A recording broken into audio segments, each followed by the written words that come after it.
So, welcome back to the Geterbrewed channel. Today I'm joined by Nick Brewing from Murphy & Son. Nick, pleasure to have you as always. Good. Nice to be here. Distilling is it's hugely popular in Scotland and Ireland, and we're seeing more new distilleries opening in Ireland at a rate that it's just like incomprehensible. It's great to see. I guess what I want to highlight today is to the distillers that are watching this, that we have a whole range of products that we get from yourselves, and high quality products that deliver consistently reliable results is the key point that I want to get across. So in terms of enzymes, yes, what can we help distillers with specifically in distilling? Yes, well, of course, if you look at distillers, their major goal is alcohol production. They're looking for spirit yield. They're looking for the maximum amount of alcohol they can get from any volume or weight of grain. So to be able to unlock fermentable sugars is key to this.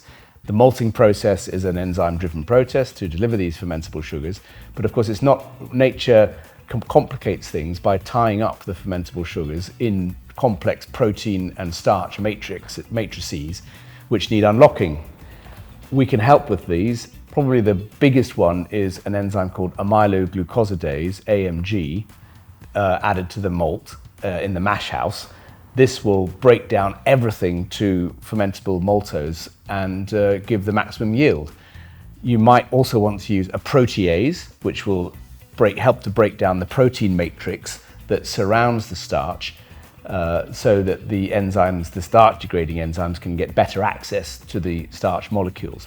So essentially proteases and AMG are the two major ones that would be used. Alpha amylase, beta glucanase would be another one, because in modern fast big distilleries they want quite a thin wort to run quite fast out of the lauter tons, so they can have a shortened cycle time.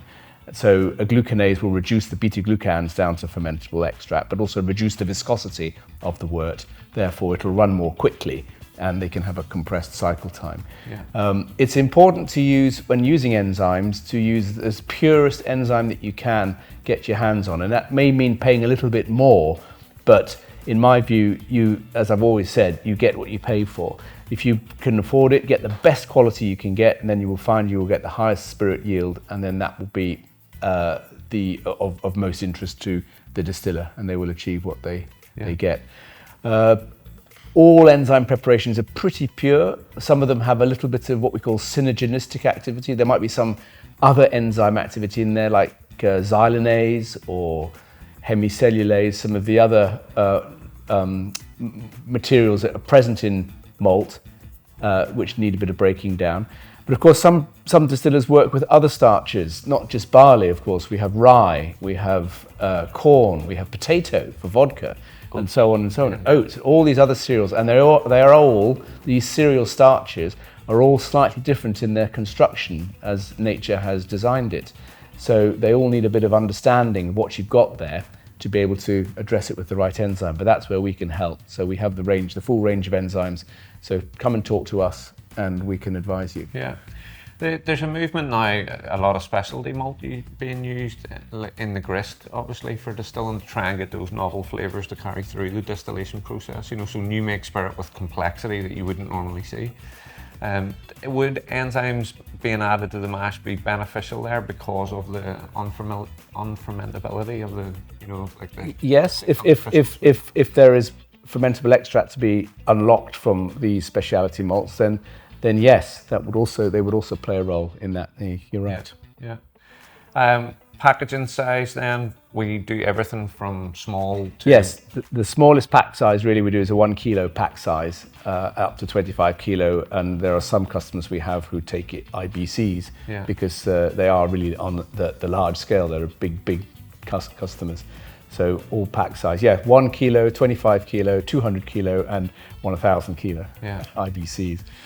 The key thing I want to emphasise is the quality of the products. Yes. We're very proud to work with you guys, and because we know we're a good relationship with each other, and equally we know that it's the finest quality products. There is cheap alternatives out there. Please avoid them. Reach out to us. Use a high quality product. Use the technical support that's here, and work with people that really want to help you make the best possible spirit you can. So I've nothing further to add, Nick. The only other thing I would mention whilst we're talking about distilling, and a product that we do that may be of interest to you, is a product called anti-foam, which is useful when the wash is being distilled, because there's quite a lot of protein in the wash, and when you heat it, it creates a foam which can rise up onto the neck of the still and can be carried over into the condensers. Yeah. And this can foul the condensers, it can reduce the efficiency of the operation. So a little squirt of anti-foam into the wash at the start of the process will prevent this from happening. It's a very cheap product, it's totally food grade, it has no impact on flavour, aroma or colour. So it's completely gone when the wash is finished distilling and is is over. The distillation is over. Yeah. So, but we have quite a lot of customers who use that product. Yeah. We have these products in stock at Geterbrewed. We've luckily got the benefit of all your technical support. So if we can help at all, please reach out.